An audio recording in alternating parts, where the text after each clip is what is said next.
Olá lá você de casa, são exatamente 8 horas, 20 horas, horário aqui de Cuiabá, capital de Mato Grosso, quinta-feira. Estamos começando mais um quadro Executivos de Sucesso. Antes da gente falar do nosso convidado de hoje, vou falar a proposta desse quadro que está revolucionando o setor empresarial aqui do estado. Executivos de Sucesso é um projeto de um livro idealizado da revista Destaque Magazine, que reúne os principais empresários aqui de Mato Grosso que vão contar em um livro suas histórias, trajetórias, obstáculos e vitórias. Esse livro, a idealização dele é para motivar esses empresários que estão começando ou aqueles que infelizmente passaram por algum momento muito ruim.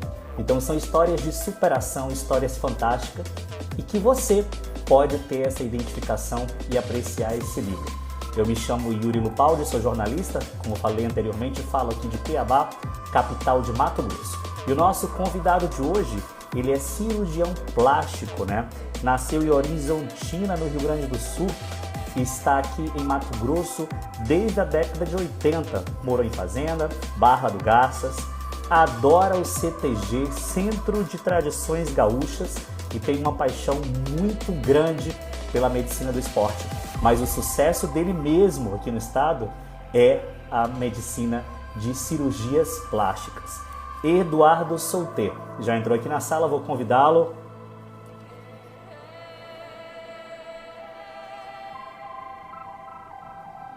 Cadê aqui?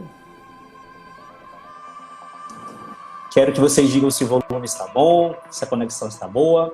É sempre um prazer estar aqui com todos vocês. E convidem as pessoas para participar. Dê o seu like, coraçãozinho, compartilhe a live. Boa noite, doutor. Oi, boa noite. Tudo tá bom? Me vendo? Não tô te vendo. Tá me vendo? Baixa um pouquinho tua câmera, tá o teu queixo sumido. Aí, peraí. Eu não tô conseguindo me ver. Não? Não. Eu tô vendo o senhor, mas tá com o queixo um pouquinho... Agora trocou a câmera tá pro teclado. Agora voltou. Tá no teclado. Enquanto o doutor Eduardo não volta, eu quero convidar você para todas as quartas-feiras, live política aqui no LTV Brasil. Reúnem os principais pré-candidatos de vereadores, prefeitos e, no caso de Mato Grosso, a vaga ao Senado. Quero mandar um beijo aí para minha mãe, Fátima Lustosa, minha tia Elias Teixeira, que está assistindo essa live bem de pertinho. Vou convidá-la de novo. Estamos no prime time, o horário X da internet, Vamos ver se agora o doutor Eduardo aparece. Tá se vendo, doutor? Não. Mas tá me vendo? Não me vejo. Mas se vocês me veem, tá ótimo. Eu estou lhe vendo perfeitamente bem, mas você tá me vendo ou não? Não, eu te vejo bem. É que eu não sei porque eu não tô conseguindo me enxergar. Mas vai aparecer uma hora aí. Vamos, doutor. Se eu por acaso desfocar aqui, você me orienta, que não tô me vendo. Mas que bom que você está pelo menos ouvindo para a gente conseguir conversar. E aqui a imagem tá perfeita, tanto a minha como a sua. Bom. Perfeito. Antes de mais nada, te agradecer pelo teu tempo, disponibilidade. Imagina, a gente sabe que o prazer é meu. Esse período de pandemia, esse projeto que o Cledson me convidou, fiquei muito contente em contar essas histórias aí de superação e sucesso em vários setores, do mundo empresarial e no seu caso da saúde, que é fantástico também, É fantástico. Eu fico muito feliz pelo convite, é uma honra para mim. Eu gosto muito de levar mensagens, assim, informações de qualidade, Eu dou muitas entrevistas, faço muitos vídeos, enfim, no intuito de esclarecer em relação à cirurgia plástica, mas hoje a gente pode puxar para a parte do empreendedorismo tranquilo.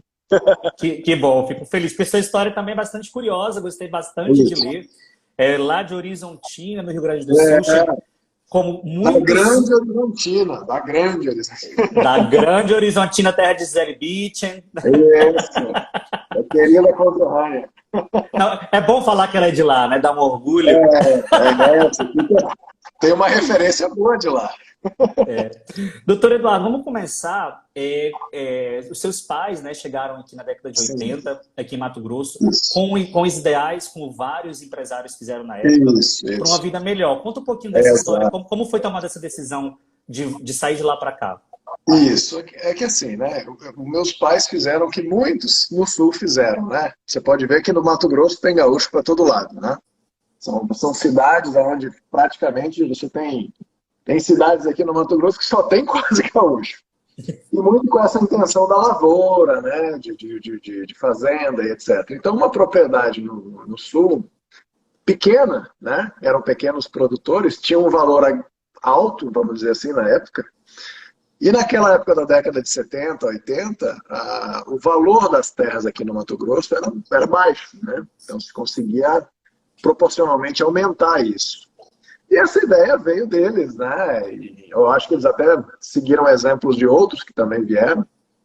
No início muito duro, né? Porque assim, imagina o Mato Grosso na década de 70, 80, né?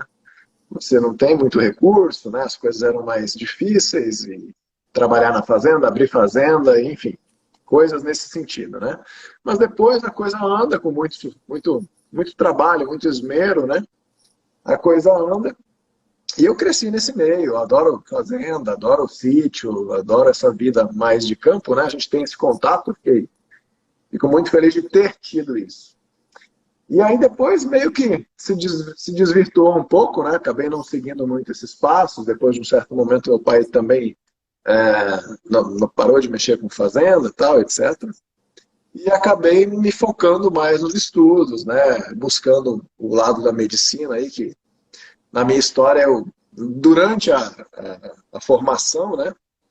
Eu sempre tive um gosto muito bom pelo esporte, né? Sempre fui muito esportista, jogava vôlei, praticava artes marciais e gostava, né? Jogava basquete, enfim. E imaginava no início, né? A ideia inicial era fazer medicina e alguma coisa relacionada à medicina do esporte. E lá no meio do caminho, sabe que os caminhos vão, né? Os caminhos acontecem. No meio do caminho, eu acabei estagiando até em ortopedia, até em coisas assim nesse sentido, mas não deu o feeling, né? Como eu diria. E aí eu acabei tendo a felicidade de fazer um estágio por um momento na cirurgia plástica lá em Porto Alegre, no Rio Grande do Sul. Me identifiquei, gostei, aquilo me chamou mais atenção, enfim. Aí eu falei, poxa, algo mais nesse sentido vai me realizar mais. E logo que eu acabei a faculdade, por uma ironia do destino, eu acabei fazendo dermatologia primeiro, que também era uma área que me agregava, né?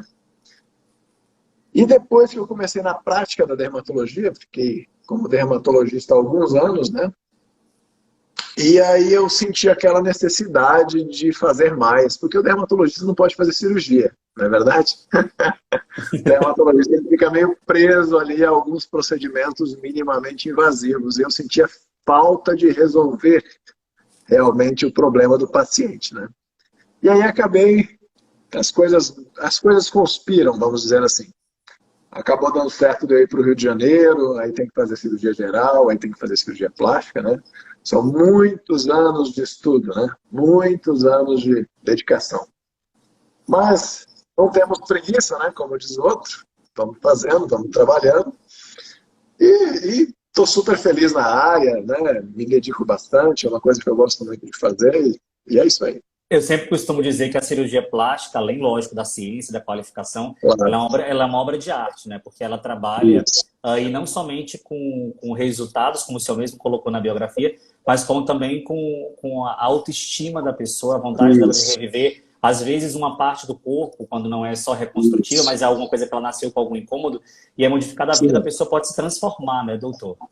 Bacana, é verdade. E assim, com a prática, eu até coloquei aí em algumas palavras, com a vivência na cirurgia plástica, com o observar, né, o paciente, a gente acaba não tendo essa visão durante a formação de quão é importante ou bacana o paciente, você observar o paciente do ponto de vista psicológico. A gente setoriza muito a medicina, né?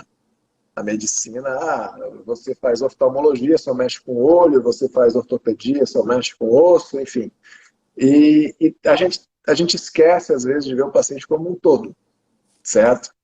E essa parte psicológica, observando como a cirurgia plástica está caminhando, vamos dizer assim, para um caminho talvez tortuoso, né? De coisas perfeitas, de um mundo perfeito, de resultados perfeitos, a gente percebe que existe uma inaptidão psicológica de algumas pessoas que vão se submeter a um procedimento estético, né? Eu coloco, inclusive, isso nas minhas palavras aí do livro. E eu reforço sempre isso. Eu tento gravar vídeos, eu vou em programas de entrevista, eu falo sobre isso. Porque se você coloca a expectativa muito fora, né, ou muito além do que você pode esperar, as chances de você se decepcionar são maiores, né? Se você partir que a cirurgia plástica tem esse objetivo reparador, vamos dizer assim, de melhorar a função, de melhorar a estética, você com certeza vai se decepcionar menos, porque eu brinco com meus pacientes, você não compra um nariz, você não compra uma cintura, você não compra um bumbum, né? Você compra uma técnica, né? Com o nosso conhecimento, a gente vai desempenhar aquela técnica da melhor forma possível, para te dar o melhor resultado possível nas suas características, no seu corpo, né? Por isso que eu falo, comparar-se com outro é muito complicado. É isso que eu ia perguntar. Quando as pessoas chegam no seu consultório, por exemplo, olha, eu quero o silicone da fulana, eu quero o bumbum da ciclana. Como que é esse preparo psicológico para essa paciente? Né? De dizer assim, olha, a sua estatura, o seu perfil não comporta esse seio. Isso é uma luta diária. Uma luta diária. Enfim, é bacana o paciente trazer uma imagem, uma foto, tal, para você se basear. Até bom porque ele está pensando talvez que ela vai ficar assim, e você já orienta que talvez ela possa chegar lá, porque a anatomia dela é muito parecida, ou, olha, mesmo fazendo a melhor cirurgia do mundo, a gente não vai conseguir chegar nesse ponto por características anatômicas sua, pele e coisas assim. A gente orienta muito, orienta muito, orienta muito. O problema é que alguns pacientes, né, eles ouvem o que querem ouvir, vamos dizer assim, né? Existem até estudos dizendo que o paciente deveria ir falar com você 3 vezes. Porque na primeira consulta ele vai absorver uns 20% só do que você falou. Aí depois um pouquinho mais, para você realmente ser incisivo e colocar para ele o que é e o que deve fazer, né? Se deve ou não operar, inclusive. É isso aí, é uma batalha diária. Essa parte psicológica, para mim, é uma das coisas mais importantes. Porque, teoricamente, eles gostam de separar a cirurgia em cirurgia plástica, estética e reparadora. Se você for pensar do ponto de vista psicológico, é tudo reparadora. Você está reparando, né, uma parte psicológica da pessoa ali, enfim. Mas não, querem colocar uma coisa mais estética, outra coisa mais reparadora. Eu gosto de colocar como tudo é um tratamento, né? Tudo é um tratamento. E ele tá ligado diretamente ao próprio emocional e o social, porque aquela pessoa às vezes deixa de frequentar algum local, deixa de tirar fotos, de gravar vídeos, por um nariz que não está satisfeito, que não está convivendo com ela. E a parte onde entra a patologia, onde entra o problema, é que o paciente ele não faz uma cirurgia desse tamanhozinho, né? Às vezes ele faz uma lipo, bota prótese mamária, faz uma cirurgiazinha no abdômen, alguma coisa assim. Ele está todo muito bem feito, muito bem cicatrizado, muito bacana, mas tem um cantinho da cicatriz que engrossou, que não ficou legal, assim, mas se você analisar o todo, é 5%, 2%. E ele, não, aquilo acaba comigo, eu não consigo, eu estou deprimido, eu não consigo sair na rua. Esse é um perfil patológico. Ele não consegue ver 95%, ele consegue ver os 5%. Você entendeu? E isso aí não tem cirurgião plástico no mundo que resolva, porque já é um problema psicológico, né? Psicológico, a gente tenta trabalhar isso com o paciente. Né? Mas aí, doutor, não chega a ser, isso que eu ia falar, não chega a ser até um pouco ofensivo, de repente você falar para ele, olha, o que eu pude fazer isso, eu te aconselho a procurar uma terapia, porque é assustador, de repente, para o paciente. Né? As pessoas veem, as pessoas enxergam essa colocação do psicólogo, às vezes de forma ofensiva, que é um erro.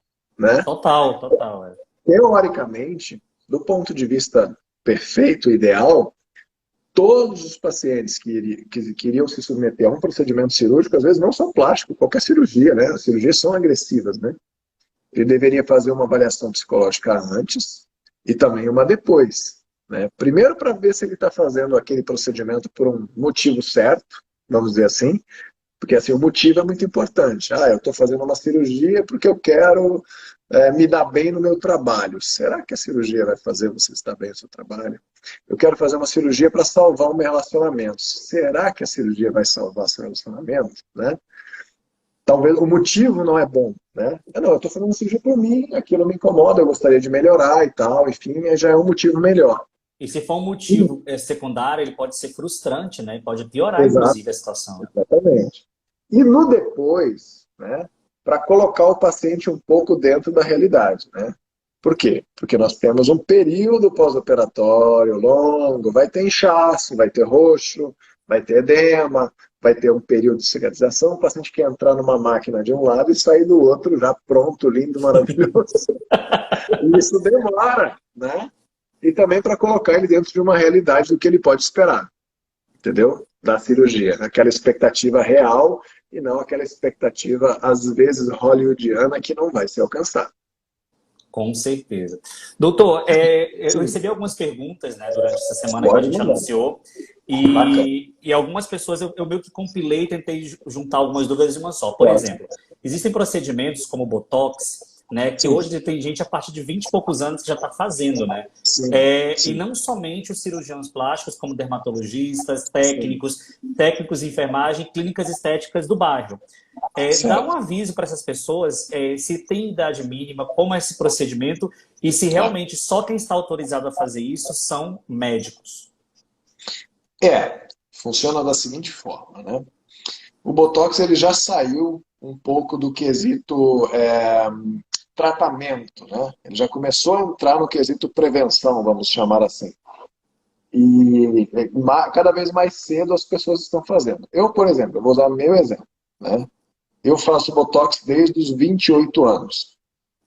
Né? Eu comecei a fazer dermatologia, já tive um contato precoce com toxina botulínica, preenchedores, né? Lembra que é a minha primeira especialização? E então eu tinha rugas de expressão, sou um paciente de pele clara, olho claro, né? O sol faz muito pezinho de galinha e tal. E eu comecei a fazer e hoje eu tenho 43 anos, continuo fazendo, né? A cada 6 meses, em média. E eu não tenho marca de expressão assim muito importantes, né? É uma coisa bem discreta. Se eu não tivesse feito, com certeza eu estaria muito mais envelhecido, com muito mais expressão na face. E isso eu acho que é bom usar o meu exemplo, né? Para as pessoas entenderem mais ou menos como funciona. Se vai usar lá com 20 anos, né? A gente sempre acha cedo, né? Mas enfim, eu acho que cada caso é um caso. Tem que olhar o paciente. Tem rugas de expressão? Marca muito? Pode começar a usar, sem problema nenhum, né? Em relação a essa meio liberação, assim, para todo mundo sair fazendo, né? Como existe, os médicos sempre vão dizer que é melhor fazer com o médico. E eu concordo. A gente tem um preparo, um entendimento, uma prática, né? Anatômica ali, uma prática também do próprio treinamento, etc. Né? Não é uma coisa, chega ali, injeta aqui, assim, assim. É um pouco mais complexo, né? Você individualiza mais o tratamento. E até É o uma controle dos dica. riscos, né? E até É o controle uma dos riscos. opinião, né? É uma opinião. É uma opinião, né? Os outros podem ficar bravos comigo, não tem problema. Né? Depois vocês me xingam. Mas eu estou aqui para dar uma opinião, né? Acho que você fazer com dermatologista, fazer com cirurgião plástico é uma coisa bacana, né? Não estou dizendo que não existam profissionais bons ou capacitados em outras áreas, mas eu prefiro essas colocações. Dentro dessas dúvidas, algumas pessoas perguntaram sobre os riscos, né? Porque eu acho que é um dos produtos mais buscados hoje em dia nesse setor da estética, porque ele não chega a ser tão invasivo como uma cirurgia praticamente, vamos dizer, definitiva, e ele é um Isso, paliativo aí que você pode estar fazendo de 6 em 6 meses. Quais são os isso. principais riscos de uma aplicação de Botox, por exemplo? Os principais riscos são você aplicar de forma em pontos errados, em locais errados, causar assimetrias, né, paralisias inadequadas, porque ele pode paralisar qualquer coisa. Você pode ter paralisias de uma sobrancelha ficar caída. Se você injetar em um lugar errado, você pode ter até alteração de visão, por exemplo, né? Sua visão pode ficar prejudicada. Mais nesse sentido, né? Então, eu acho que ele é um pouco abusado, porque as complicações são relativamente não tão graves, né? Infecções locais, coisas de falta de cuidado, não é uma coisa tão complexa. Já os preenchedores têm um pouquinho mais de complicações, assim, né, que estão muito usados também. Preencher suco nasogeniano, fazer alguma coisinha no nariz, ângulo de mandíbula, volumizar o lado, como a gente faz com agulha, né? Então você tem que saber bem aonde você está colocando, para você não canalizar nenhum vaso, não causar nenhuma necrose ou alguma coisa nesse sentido, né? Que E é a às vezes famosa acontece isso. higienização facial, né? Que está na moda agora. Harmonização, isso. Harmonização, desculpa. É. Harmonização facial, colocam preenchimentos em várias áreas, tem que ter um bom senso para isso, porque às vezes colocam demais, né? Você vê pessoas transformadas em outras pessoas, né? Com uma grande quantidade de preenchimento, eu acho que você tem que ser mais sempre, sempre o suave, né? Sempre Tem um o equilíbrio, né? normal. Você rejuvenesce, mas sem aparecer tanto que você fez. Eu acho que fica mais, como se diz, mais elegante, né? Doutor, você Diga. voltou para Cuiabá, né, 2015, Isso. e Isso. hoje você é um dos nomes mais falados aqui da cirurgia plástica. A gente não tem como errar. Falando em cirurgia plástica, fala o doutor Eduardo Solteiro. Como foi, fora o talento, logicamente, os resultados, o que você se deve à popularização do teu trabalho, a questão de ser falado e ser respeitado? O público mato-grossense que é tão exigente. É, funciona assim, né, Yuri? Vamos colocar assim. Você acaba se destacando mais em alguma área, né? Por exemplo, você vai falar ortopedia, vai ter o especialista em ombro, né? Vai ter o especialista em joelho, e assim sucessivamente, em coluna, e assim sucessivamente. Só para dar um exemplo. Dentro da cirurgia plástica também existe uma gama gigantesca de procedimentos que você pode fazer. Então, você vai acabar tendo um refinamento, uma qualidade. Você vai gostar mais de fazer alguns procedimentos do que de outros, né? E eu gosto muito, né, e faço muito bem os contornos corporais. Lipoescultura, abdominoplastias e também as rinoplastias, que eu gosto bastante de fazer, né? Na minha formação, quando eu fiz lá minha residência, eu tive a oportunidade aí de acompanhar cirurgiões expoentes nessas áreas, porque eu já gostava, né? Você já vê que você tem mão boa para tal coisa, vamos dizer assim. Você consegue perceber isso. E aí você refina, você estuda, você busca, você vai atrás, né? E acaba fazendo melhor, assim, com mais qualidade, com mais refinamento, esse tipo de procedimento. Então eu acabei me destacando muito em lipoesculturas, lipos de alta definição, enxertos de bumbum nas mulheres, elas adoram aumentar o glúteo com a gordura, né? Faço bastante, é uma coisa bem comum. As abdominoplastias e as rinoplastias, que eu gosto bastante de fazer também, a gente faz bastante. Então você acaba se destacando nesse ponto, mesmo o público sendo exigente, tal, etc. E E a gente acaba que é ainda uma tem. vitrine, né? E acaba que é uma A gente vitrine dá. porque as pessoas elogiam e vai falando uma para outra. E isso, você acaba tendo. Não tem melhor propaganda do que a indicação, né? Com Isso é uma certeza. máxima da plástica, né? O paciente ele pode saber que você existe, porque você faz marketing, porque você aparece, ele sabe que você existe. Mas para ele ir em você, realmente, assim, até com uma confiança melhor, ele precisa de uma indicação, geralmente, né? De uma pessoa que ele conhece, de uma amiga, ou de uma parente, ou de alguém.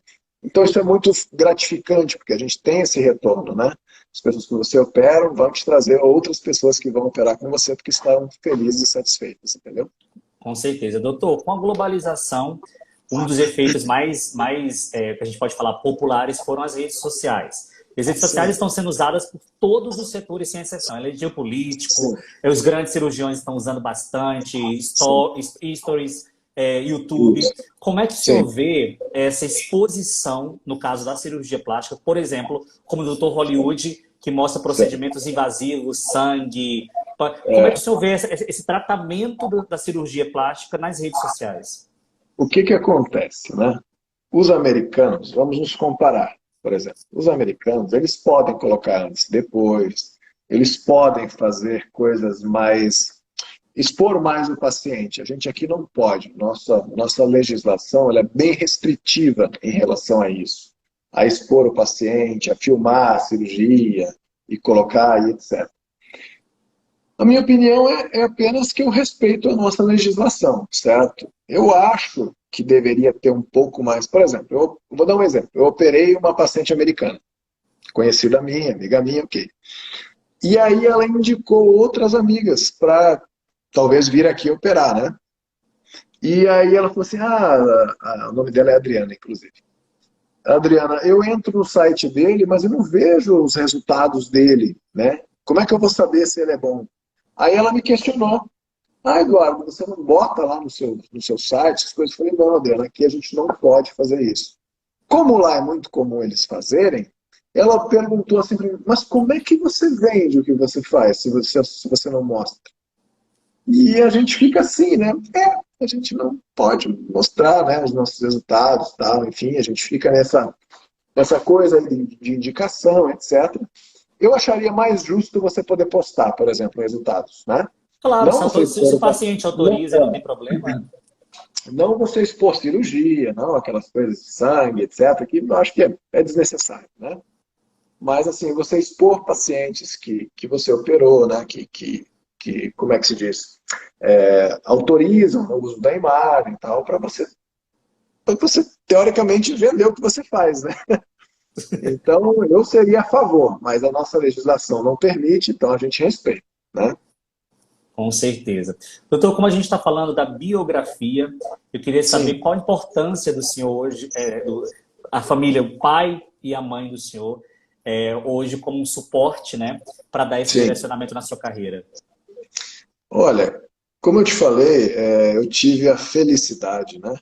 Eu não estou desmerecendo ninguém, eu tive a felicidade de ter nascido lá atrás, então eu tive uma infância maravilhosa, a gente corria de bicicleta na rua, ia pra cachoeira, eu não tinha celular, sua mãe não sabia onde é que você tá. Hoje em dia a criança não anda 5 passos, né? Então foi uma infância muito agradável, numa cidade pequena, onde não tinha essa preocupação toda. Meus pais sempre foram pais muito, muito bons, assim, muito. Meu pai sempre foi muito enérgico, né? Eu acho que era muito até dos pais mais antigamente, a forma de lidar. Eu tive a alegria de fazer parte do CTG, né? Do Centro de Tradições Gaúchas, que é um ambiente familiar, maravilhoso, onde você aprende muitos valores assim sociais importantes, né? Aí, como eu falei para você, eu dançava na invernada artística, então a gente tinha aula, tinha toda uma disciplina, toda uma hierarquia, a gente organizava os eventos no fim de semana, as danças. Então, olha, para a formação de um jovem, né, eu tive muita sorte, né? Não era um cara, como se diz, muito largado, né? Muito festeiro, muito largado. Eu sempre fui um cara muito tranquilo, muito família. E acho que por isso, né, também por permitir, né, porque às vezes os jovens não permitem muito, eu permiti que eles influenciassem também bastante as minhas decisões, ouvia muito as opiniões deles, né? Então eu acho que sempre foi positivo nesse sentido. Eu só tenho a agradecer aos meus pais, o suporte que eles me deram. E, e eu sou daqueles assim, né? Quem tem que correr atrás é a gente. Eles vão lá te dar o suporte, mas quem tem que estudar é você, quem tem que passar é você, quem tem que se dedicar é você, né? Que ninguém vai entregar nada na sua mão. Então, isso aí é show. É muito legal. Eu agradeço muito aos meus pais. Tenho um bom relacionamento com eles até hoje, né? Assim, muito próximo. Sou uma pessoa muito família. Eles estão em Barra do Garças ainda. Eu vou para lá com frequência, inclusive, sempre que eu posso. Mas a minha base, né, a minha vida se fez aqui em Cuiabá, fui muito bem recebido. Tem os seus percalços, todo mundo faz medicina, né? Quando chega num lugar novo, ele tem um tempo, né, de maturação. Tanto é que aí no livro fala assim, né? Alguma coisa que incentivasse as pessoas com a sua história. Eu achei bacana, porque não é fácil. Você entende? Não é fácil. Nada é fácil, se você pensar bem certo, né? Crescer não é fácil, estudar não é fácil, passar em prova não é fácil. Então, sempre exige uma certa dedicação, né? E a mensagem positiva é essa. Se não é fácil para você, não é fácil para todo mundo. Tenha paciência. A gente é muito ansioso, né? A gente quer tudo no nosso tempo. Primeiro ano que eu cheguei aqui, nossa, primeiros 6 meses, eu falei, caramba, será que eu vou ficar aqui mesmo, sabe? Né? Você fica avaliando, assim. E você tem esse tempo dessa maturação, né? Deus vai abrindo as portas para você, você é pessoa religiosa também. E você faz boas amizades, e as coisas vão acontecendo, e você começa a crescer. Quando você se dá conta, é isso que você falou, você já está conhecido no estado inteiro, é respeitado, tem um bom nome, e eu acho que é isso que vale, né? A gratidão dos pacientes para com você é o que vale. Com certeza. Eu sempre falo que o plantar é difícil. As pessoas acham que é só abrir a terra e jogar uma semente, e não é. Não, não Então, é. assim, todo o processo da Às vezes plantação você até tem a que arar, colheita, tem que adubar, tem que tirar a erva daninha, para às vezes depois. você não tem E tempo ainda de jogar plantar com água. chuva. Exatamente. Então, assim, as pessoas acham que Não é tudo é fácil, muito não. fácil. Nessa trajetória de sucesso, de muito estudo na medicina, qual foi aquele momento crucial que você falou assim, pô, vou desistir, vou mudar de profissão radicalmente, porque não é a minha praia? Na realidade, não é um momento. Você tem essas reflexões às vezes, sabe? Porque assim, a medicina ela te tira muito, vamos dizer, a qualidade de vida. Você sabe que, como eu te falei, cresci no interior, uma vidinha tranquila, simples, tal. Quando você tem essa rotina de trabalho puxada, aonde você sai de manhã cedo, opera, entra no centro cirúrgico, tal, às vezes você passa o dia no centro cirúrgico, só volta para casa à noite, cansado. Você não consegue, nós cirurgiões jamais vamos desligar o telefone, sabe? Algum paciente pode não estar bem, pode precisar falar com você, pode precisar de alguma orientação, e aí isso tira um pouco do tempo de qualidade de você com a sua família, né? Você acaba tendo menos tempo para sua esposa, menos tempo para o seu filho, menos tempo para o seu lazer. E houve um momento assim que eu trabalhei tanto, tanto, tanto, aliás, isso é bom para alguns colegas aí, né, que estão começando, enfim, a gente vai tanto, tanto, tanto nessa rotina de trabalho, trabalho, trabalho, o sucesso também exige muito trabalho, né? Que eu praticamente adoeci fisicamente, né? Eu fiquei assim, debilitado, dormia muito pouco, enfim.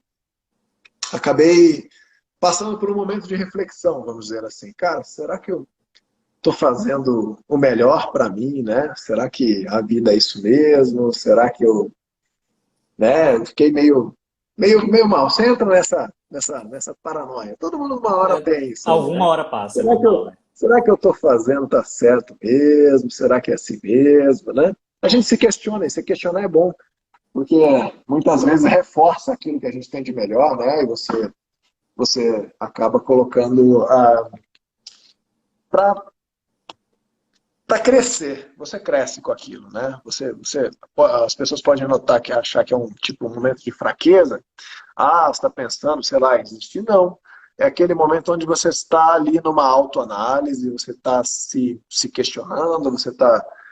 Quando aquela nuvem abaixa, você consegue se enxergar melhor, né? Hoje eu vivo muito melhor, hoje eu tenho uma qualidade de vida muito melhor, eu reservo mais tempo para minha esposa, para o meu filho, né? Então, é possível você exercer a sua profissão sem se acabar.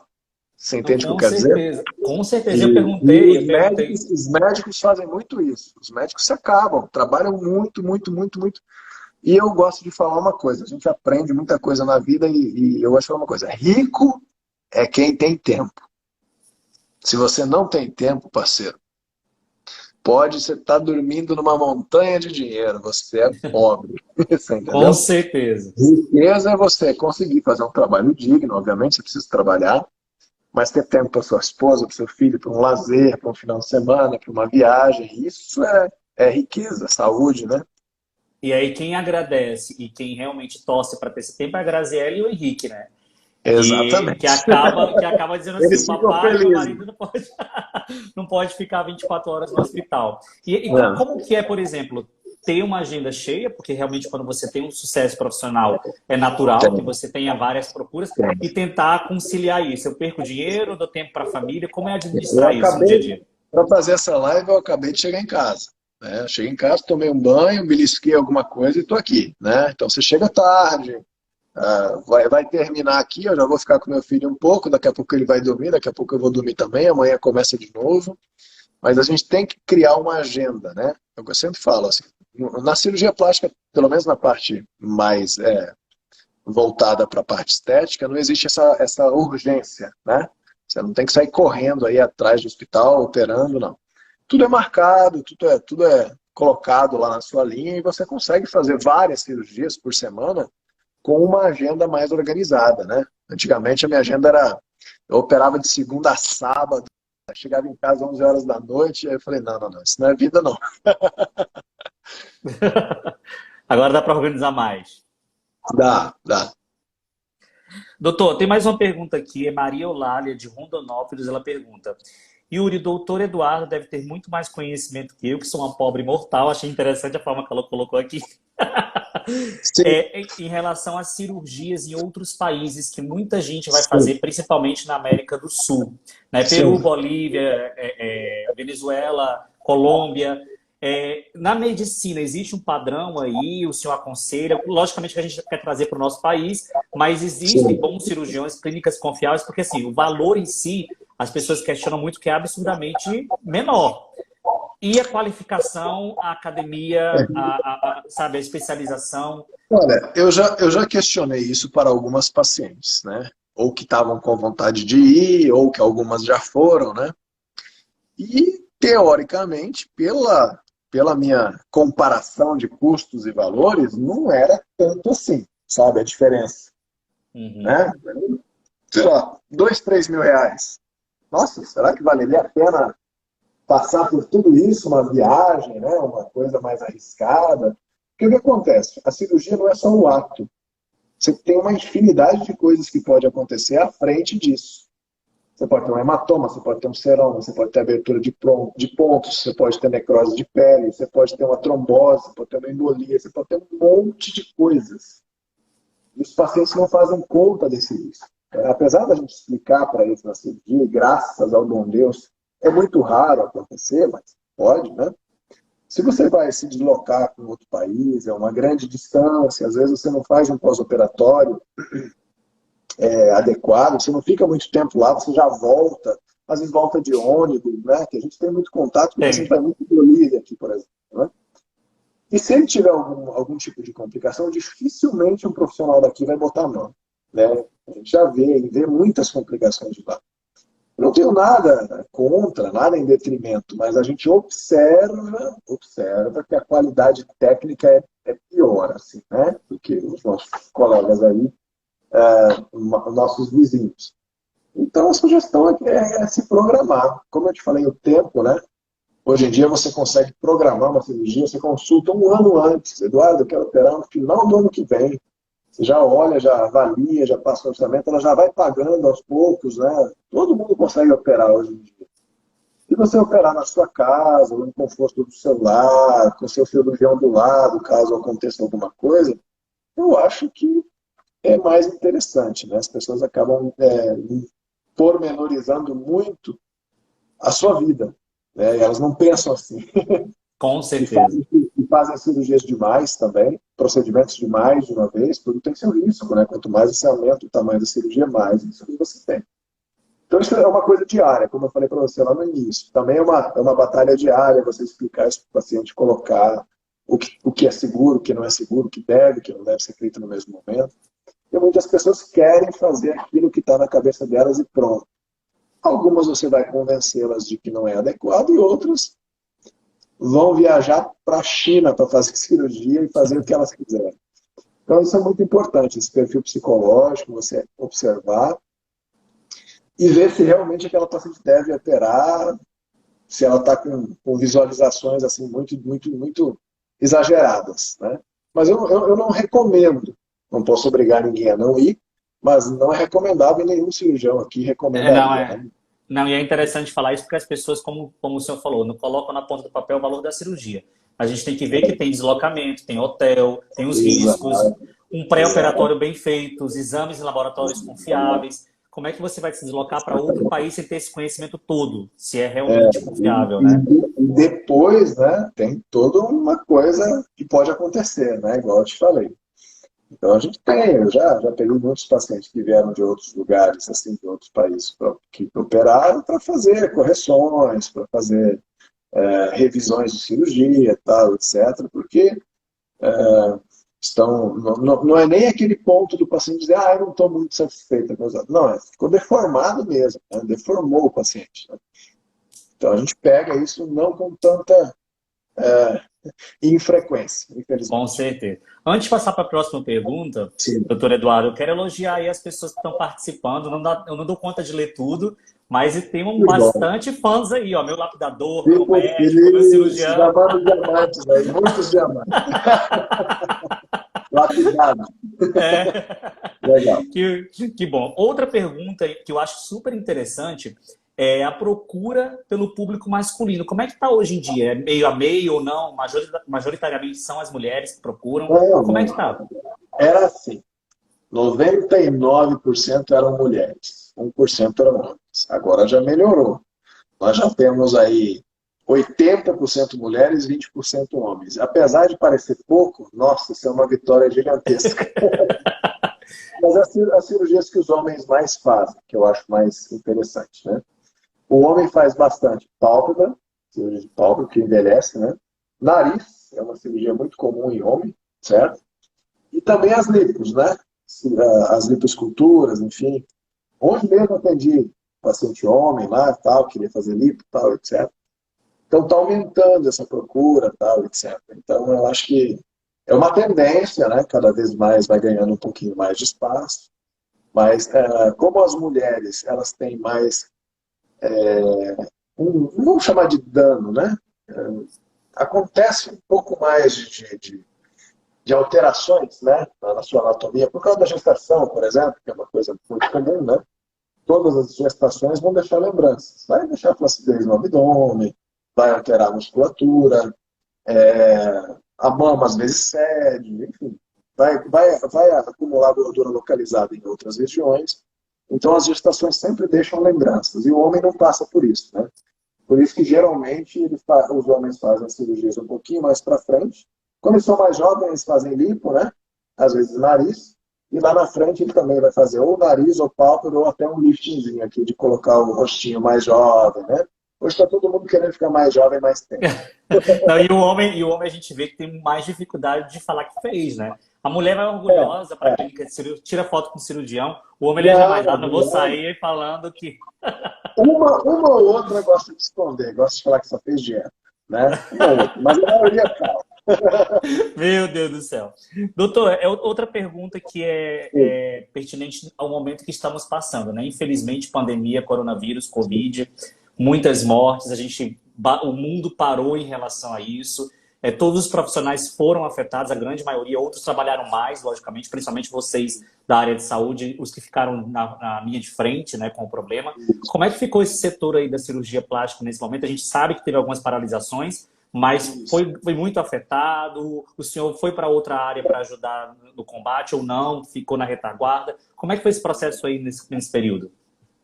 Foi bem difícil para todo mundo, né? Nós da área da saúde, por exemplo, eu tenho mais duas irmãs médicas. A minha irmã mais nova, ela meio que foi para frente de batalha lá, eu fiquei muito, muito receoso até pela saúde dela, né?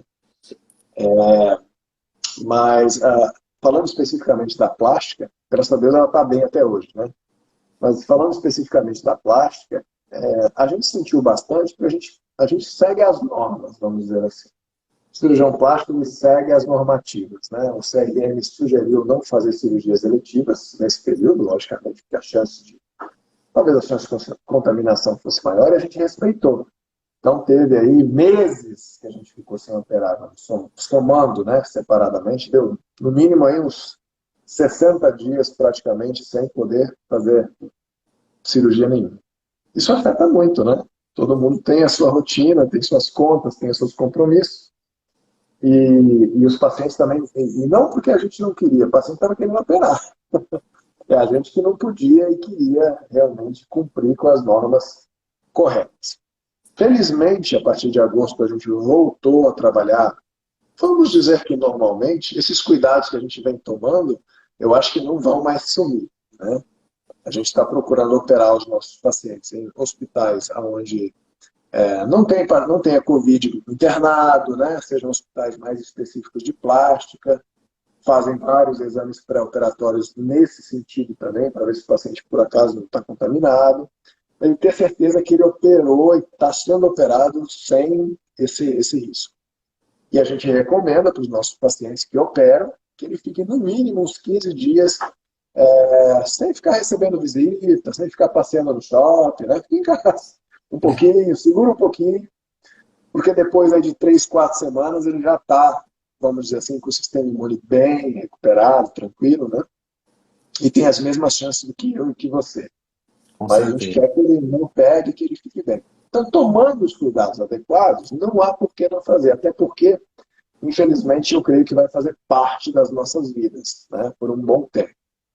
Vamos Com ver. Tomara que as certeza. vacinas sejam bem úteis mesmo. Exato, estamos torcendo para isso, né? É isso. Doutor, vamos falar agora um pouco, a gente tem pouco tempo, mas eu não posso deixar de falar nisso, que é a parte humana, né? O homem, não só o médico, o profissional da saúde. O que o Henrique mudou na sua vida? A chegada do Henrique mudou, deu uma pausa? O que mudou no doutor Henrique? Ou melhor, no Olha, homem Eduardo? o Henrique, eu sempre fui um cara meio centrado, né? Se puder dar uma dica aí aos colegas, não tenham filho cedo, tá? Façam tudo o que vocês querem fazer antes. Porque o que acontece? Por que eu esperei para ter filho? Para justamente curtir ele um pouco mais. Você imagina, durante a formação, fazendo uma residência, viajando, fazendo curso fora, no exterior, enfim, você não vê o seu filho crescer. Você entende? Esse foi o meu motivo, né? Eu fiquei assim, programando, né? Achei a companheira correta, o momento correto, a gente pensava similar, vamos dizer assim. E quando eu estava um pouco mais tranquilo, a gente resolveu ter o Henrique, né? E, nossa, mudou muito, porque a rotina do casal muda bastante. E o Henrique foi meio chorãozinho, então deu um trabalhinho a mais, não dormia tanto à noite, então cansa mais a gente como profissional, né? A gente sabe aí que o trabalho mais árduo é da mãe. Aliás, minha esposa maravilhosa, uma mãe excelente. Mas a gente participa também, a gente ajuda também, né? Lógico, menos, mas ajuda. Então as noites ficam mais curtas, vamos dizer assim, e a rotina de trabalho do outro dia é igual. A Então, ressaca, né? Vai de ressaca. cansa um pouquinho mais, mas é uma realização tão grande, é um amor tão grande, um amor tão diferente. Eu sempre ouvia isso de quem tinha filho, né? Quando você tiver o seu, você vai saber. E é verdade, é uma coisa que a gente não consegue explicar. É um amor verdadeiro, um amor diferente. Eu venho para casa, assim, às vezes eu tento vir almoçar em casa, né? Mesmo na rotina corrida, mesmo que eu tenha que chegar, almoçar e logo sair, porque ainda tem um pouco de trânsito, só para poder vê-lo, sabe? Só para pegar ele no colo, só para poder dar um beijo na minha esposa. Porque rico é quem tem tempo, né? E a gente mesmo sendo corrido, a gente tem que ter esse tempo para nossa família, porque a família é tudo, né? Com certeza. E falando de amor, né, eu não poderia deixar de falar dele, né? Deus. Você falou que é Sim, bastante cristão. O que é sim. Deus na sua vida? Ou quem já foi Deus na sua vida? Teve um período de provação ou não? Sempre teve essa fé inabalável? Quem é Deus, doutor Os Eduardo? períodos de provação, né, são para todos. A gente sempre, como Deus nos ensina de uma forma, né, que faz a gente ficar até mais inteligente. Porque, como eu te falei, a gente quer tudo do jeito que a gente quer e na hora que a gente quer. E a gente vai aprendendo que o tempo de Deus sempre é melhor. Às vezes, as duras penas, né? Você acha que Deus não está olhando por você, não está fazendo. É o filho mimado, né? Eu, nosso pai, a gente é meio filho mimado, a gente meio que quer as coisinhas, vai lá, esperneia no chão, faz aquelas vergonhas do filho no supermercado, né? A gente, infelizmente, faz isso às vezes.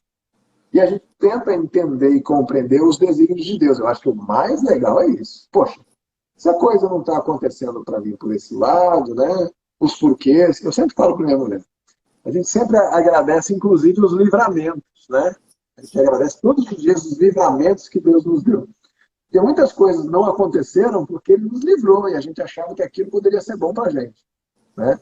Então hoje eu reclamo menos quando as coisas acontecem, né? Ah, exemplo simples, eu queria operar uma paciente e a paciente acabou não operando. Deus sabe, né? Não era para ser, talvez não fosse legal, ou, né? Que vá com Deus. Venha, né? Que realmente seja uma pessoa que venha, seja iluminada, seja protegida. Eu peço muito para Deus para proteger a mim, ao ato operatório, a todas as pessoas que estão dentro do centro cirúrgico e a minha paciente. Eu acredito muito nesse negócio de vamos dizer assim, de anjos, sabe? Vamos dizer assim, de energias boas, espíritos bons, enfim. Os anjos de Deus e as pessoas como anjos também. A gente tem aí pessoas que a gente se relaciona que são deles anjos, né? Que cuidam da gente e a gente nem vê, a gente nem percebe, né? Que zelam pela gente. Então eu vejo Deus como um Deus de complexidade, sabe? Um Deus de... A gente quer simplificar Deus, né? Nada é simples, cara. Uma gota d'água não é simples. Imagina querer simplificar Deus. Então a gente tem que se colocar na nossa humildade, né? Que a gente às vezes não é tão humilde quanto deveria, aceitar um pouco mais as coisas e colocar Deus como um propósito, né? Eu tomo chimarrão. Uma coisa legal que eu achei dentro de uma erva de chimarrão. Coloque tudo nas mãos de Deus, né? Peça permissão para Ele, tudo que você for fazer, que Ele tudo fará, você irá bem, né? Tem um dizer assim na vida. E é verdade, eu tento praticar, porque é uma prática diária, né? Isso com a minha esposa, às vezes a gente lê a Bíblia, a gente ora todas as noites juntos, agradece por tudo. E se a gente não tiver esse relacionamento mais íntimo com Deus, a gente sofre mais. O caminho de Deus, o caminho do Senhor, ele existe para você tentar seguir um pouco, né? Dentro do nosso tamanho minúsculo, os passos de Jesus, justamente por isso. Se você tentar seguir, você vai tentar, né? Porque imagina seguir os passos de Jesus. Imagina se a gente consegue, sendo quem a gente é. Mas se você tentar, você vai ter uma vida melhor. Você vai sofrer menos, você vai se aborrecer menos, você vai se sentir melhor. Então, assim, o primeiro questionamento como cristão, quando eu me converti lá atrás, né? Como evangélico, inclusive, era, não tem vantagem nenhuma. Olha só, cara, se eu for o cara lá, cara, eu não vou ser protegido, vou ser assaltado como qualquer outro, vou sofrer os intempéries da vida como qualquer outro. Mas, cara, isso é um erro grande, né? Se você anda pelos caminhos bons, você vai ser protegido e você não vai nem perceber. Você não vai ver. Se você conseguir desenvolver essa sensibilidade, que eu fico tentando desenvolver todo dia, sou uma pessoa muito melhor hoje do que há um ano atrás, do que há 5 anos atrás, do que há 10 anos atrás. Eu acho que é uma obrigação do ser humano ser melhor, né?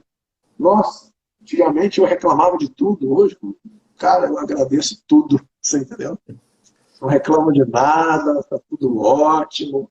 As limitações das outras pessoas me incomodavam muito. Hoje eu entendo que a limitação é delas, né? Se elas têm defeitos, se elas não conseguem me entregar algo que eu queria, cara, eu não posso me desgovernar por isso, né? Cara, é muito bom. Evoluir é muito bom. E é muito bom chegar. E a gente está usando hoje. A gente está usando hoje essas tecnologias devido à pandemia, que está, querendo ou não, socializando muito mais, a gente conseguindo olhar o lado humano. Eu acho que a gente tem que tirar do Covid-19 o lado positivo, né, do que está acontecendo. É uma mensagem muito maior do que a gente imagina. Paralisou o mundo, né, o vírus. Transformação da vida das pessoas. Muitas pessoas têm mudado o comportamento, o jeito. Eu por exemplo, fiz as pazes, né, com uma pessoa do passado que não ficou muito legal e tal. Falei, cara, a gente não leva nada, cara, sabe? Quando você tem... A gente vive como se fosse viver para sempre. Esse é o erro. Você vive, você trabalha, você acha que tem todo o tempo do mundo, você corre atrás, de repente vem um diagnóstico de uma doença terminal, de repente você pega um coronavírus. Eu perdi pessoas não parentes, graças a Deus, mas pessoas próximas, conhecidos próximos. Eu falo, gente, se essa pessoa soubesse que há 6 meses atrás, que 6 meses depois ela iria falecer por Covid, será que ele viveria dessa forma que ele viveu? Claro que não, sabe? A gente tem que aprender que a gente não tem todo esse tempo. Isso é um choque. Isso a gente não tem um poder, né? A gente não tem um poder de controlar a vida. Isso, é um choque mental gigantesco, porque o ser humano não está preparado para o fim, né? A gente não se prepara para o fim. Então a gente vai, esse vai transformar a vida de muita gente. Alguns vão voltar ao normal, como se nada tivesse acontecido, mas eu mudei bastante, acredito que muitas pessoas tenham mudado bastante com isso aí, e tem que tirar a parte positiva. Com certeza. Com certeza. Doutor Eduardo Soltei, cirurgião plástico, nosso tempo está acabando. Eu quero agradecer mais uma vez a tua disponibilidade, convidar você que está assistindo essa live ao vivo e depois no YouTube, LTV Brasil, nosso canal que voltou agora 5 meses atrás. Já passamos de 1 milhão de acessos. Eu agradeço a você que tem lives políticas, lives empresariais, lives de entretenimento. Então eu te convido a seguir a gente, conhecer todo esse conteúdo que é feito com muito carinho, muita preocupação para você que assiste. E quando eu vi que o senhor era totalmente envolvido nas redes sociais, eu falei assim, não tem como a gente passar batido dentro do projeto Executivos de Sucesso. E a página. Visitem a página www.executivosdesucesso.com.br para vocês ficarem sabendo desse projeto maravilhoso que pode ajudar você que está abrindo uma empresa ou que está passando por um momento difícil aí na parte empresarial. Isso é ler várias histórias, e agora vai poder ver também aqui nos vídeos, várias histórias de sucesso e conhecer as pessoas, tanto no âmbito profissional como no âmbito pessoal. E para mim é um prazer sempre conhecer e apresentar essas histórias. Muito obrigado, doutor. Obrigado a você, Yuri. Prazer foi meu. Beijo a todos que nos assistiram aí. Obrigadão. Até mais, pessoal. Tchau, tchau. De extrema relevância. Criador e quadro, bem-vindo, Michele. Olha o gato louco. Boa noite. Tá tudo bem, a gente tá no... Prazer é meu, Yuri. Para conversar, para levar informações para todo o Mato Grosso, para todo o Brasil.